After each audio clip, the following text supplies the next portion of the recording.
What happens, I thought, if we could design an algorithm that is not directed at the basis part of being human, but the loftiest, the highest, the beautiful part, the hopeful part, the part that says, no, people can change. Because you know what change is? It's called education.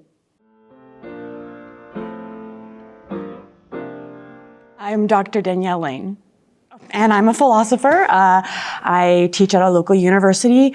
I am the owner and CEO of Palinode Productions.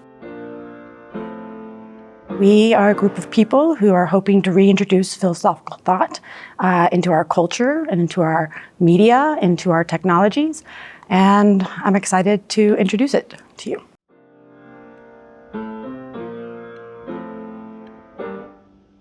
So about 2 years ago, I became disenchanted with academia.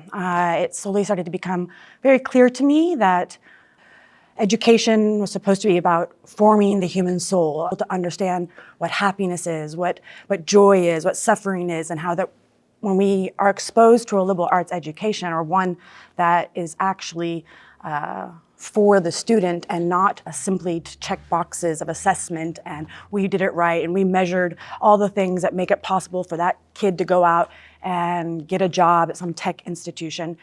That's what university has become, is simply job prep. I'm just the kind of person who refuses to settle for the shoddy, the haphazard ways of life. And so I started to allow my students to make creative works of art instead of taking tests or essays. First, because it was post-COVID and I wanted to give students more room in deciding how they were going to be assessed. And the only thing I wanted of them is that they showed that they engaged the material in such a way that they were changed by the material. Poems, haikus, songs, even music videos, paintings. There are so many different styles of learning material that you don't just learn from reading Plato's Republic, that you can also learn via watching somebody's contemporary rendition of Divergent, right? Everyone has their own unique way in to thinking the big thoughts, right? What is the meaning of this world? What is knowledge even? And when you think those things, and it doesn't just become something that a philosopher, a professional philosopher like myself does, but it's something that you do, right? And that you do all of the time, and it's not just a side hustle, so to speak, of your human experience, but is the very point of your human experience. I was an actress, and I was majoring in theater and doing all the things that actors do, getting gigs and doing dinner theater, which is awful. Don't ever do dinner theater. I didn't like the lifestyle. I didn't like pretending. I never could. It's never something that came natural to me. I remember telling my boyfriend that I think I'm going to switch my major to philosophy because it seemed there that people were at least grasping at truth. They're trying to get truth. And poor guy, he told me I wasn't smart enough to be a philosophy major. I switched my major the next day and then started to save the amount of money it took for me to move to Belgium and get my degree in philosophy. And at that time, I would have said I was a student of philosophy. And somewhere along the line, I started realizing that I wasn't just reporting what the philosophers were saying to my students, or I wasn't just reporting what theory Plato had about the ideas, that I had internalized them. They were becoming part of who I was, and that I was becoming a philosopher in my own right because I wasn't merely publishing articles to be smart, but I was publishing these articles. I was investigating all the various different ideas that I investigated because they mattered to my life and to my philosophical worldview, and that it wasn't just the philosophy or the things that were coming out of my mouth, but the certain je ne sais quoi that was motivating those things, that was compelling me to go down one rabbit hole after another. And that je ne sais quoi, that spirit, that's what was motivating my students to love the same things that I loved, and to understand that one day I can teach Plato and offer a beautiful theory of forms and a heavenly sphere. And then the next day I would internalize Nietzsche and tell them God is dead and we have killed him. And realizing the spirit of those philosophers, even though they hold contradictory opinions, They can animate our lives. And then realizing that that wasn't just a job, but that it was my vocation to be a philosopher. What was trendy was YouTube philosophy, right? There are a lot of really great YouTube influencers starting to do philosophy in what I would call the vernacular or in everyday speech, right? And I thought, okay, I like that, but most of these YouTube influencers have one talking head, one person who becomes the center of attention. And that didn't seem right to me because philosophy is never about just one singular individual. Philosophy is about a dialogue. You say something and then I question you, and then you say another thing and then I continue to question you, and back and forth. And that you can't do philosophy without an other. Even when you're thinking, even when you're contemplating, you're talking with the other within you. We decided to make a show with a variety of genres and with no one singular person as the star who is explaining all of the heady philosophical material, but rather to show that that heady philosophical material is therapeutic. It is part of the project of being alive, and that regardless of what words come out of your mouth, maybe you don't have the 25-cent jargon, but you can engage an idea like metaphysics because you do. You sit up in your bed and you wonder, what's real? You're a metaphysician. Philosophical videos, regardless of whether or not you dress them in sketch comedy, just don't get the traction because of the algorithm that these social media platforms have. And those algorithms are designed to keep you feeding off the same thing over and over and over again. So once it realizes you like cat videos, it's designed to give you more cat videos, more of the same, right? And it's designed to feed off of anger, fear, what's called the amygdala brain, the kind of primate brain that we all have. And so most social media designs their algorithm directed towards the basest part of what it means to be human. What happens, I thought, if we could design an algorithm that is not directed at the basest part of being human, but the loftiest, the highest, the beautiful part, the hopeful part, the part that says, no, people can change. Because you know what change is? It's called education. And then I thought, there's no reason why the internet has to be geared towards simply keeping us in our boxes, keeping us in our place again, keeping us in the rut of the same every day. And so that's when I had the epiphany of designing an algorithm that was first, as Plato would say, like the good teacher. The good teacher is one who knows how to read the room.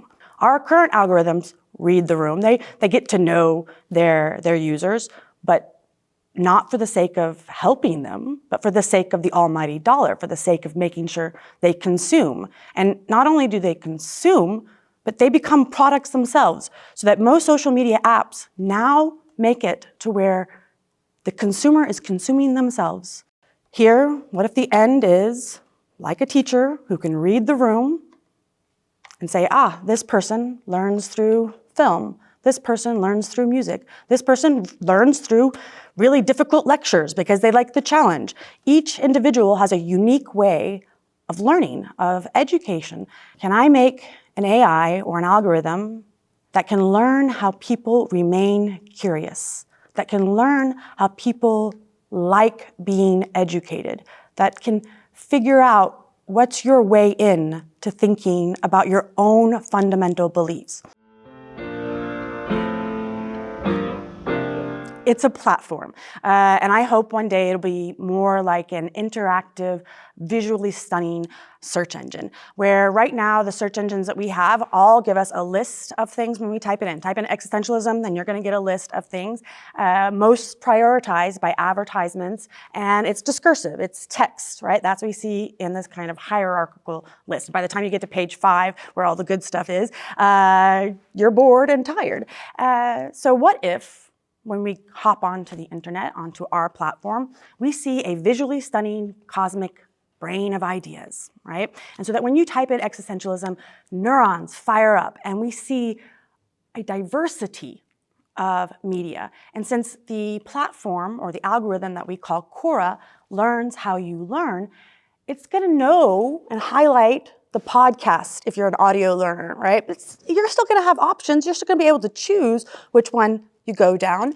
But it's also going to have a sense of like, you like the podcast, so go down the podcast. So it'll be a little bit brighter, a little more beautiful, but it's not going to be disconnected from the other things on the other side of that brain.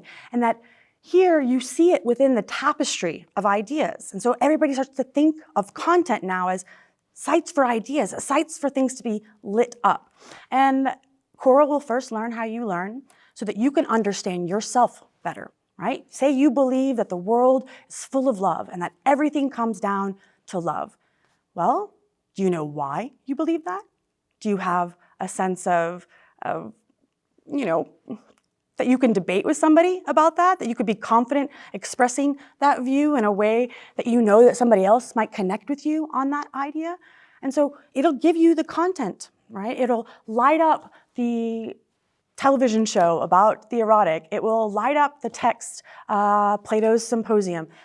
And once the algorithm realizes that you have a better understanding, because you'll never have a complete understanding of, say, a topic like love, it will slowly but surely, since it knows how you learn, pivot, turn in a different direction, so that you start to realize and understand the opposing point of view, so that somebody who believes everything is love will be given content slowly but surely that would help them understand why somebody would think, well, love is just a chemical imbalance.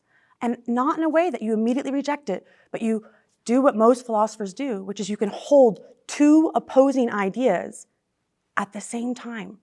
Not necessarily accepting the opposition, but recognizing that it's rational and real and possible, so that when you go in front of the person who believes the exact opposite of you, you realize it's an opportunity for conversation. It's an opportunity to learn from the other again. First off, we'll be launching the marketing version of the app this month.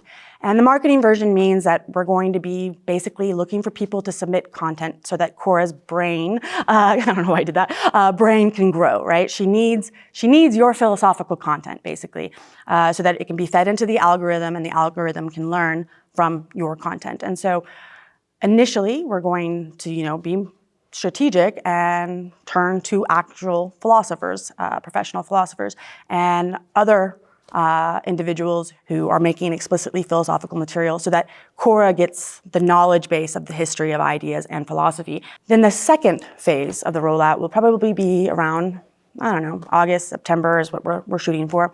And that's where we're going to start, bringing our app to people who are not professional philosophers, asking them to just browse and have fun, because the initial Khora app will just be browse only. And that's going to be part of the process of helping Khora learn how people learn and make connections, because it's going to observe, first off, users will come on to our app, our platform, and be asked not to type in a form, but to tell their story.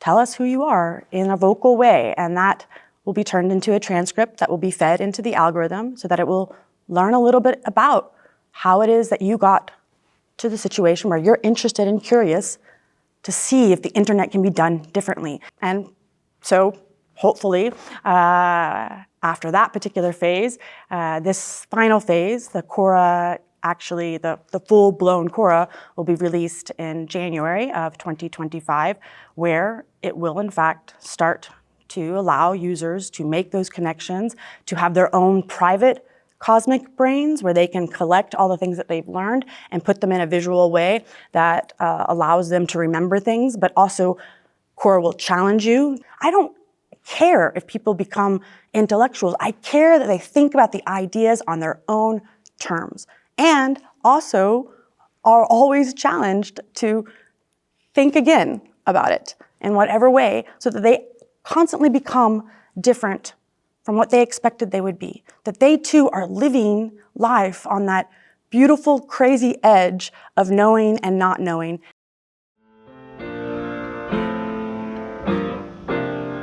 It's about giving us faith and hope in this human project again. And that one of the things that's going to compel Khora to actually be, as I'm describing it, is that users go on it with dreaming big too. That you believe that you can be part of doing this differently. That you don't have to mindlessly scroll. Or even when you're on my platform and you're mindlessly scrolling, that you're aware that maybe it's because you need to dissociate, because you have ADHD, and you've learned that so you don't think you're a bad person anymore. So that we can all work with each other because we're all dreaming big. We're all thinking that things can be otherwise. And that hope that you bring to my platform will inspire others to be making connections too. And so this is not about making money for me. This is not one way, shape, or form. It is about reminding people of the beauty of the human condition. And when we think that we are an integral part of it and that everything that we do, whether it be clicking on a podcast or giving an interview, can change the world,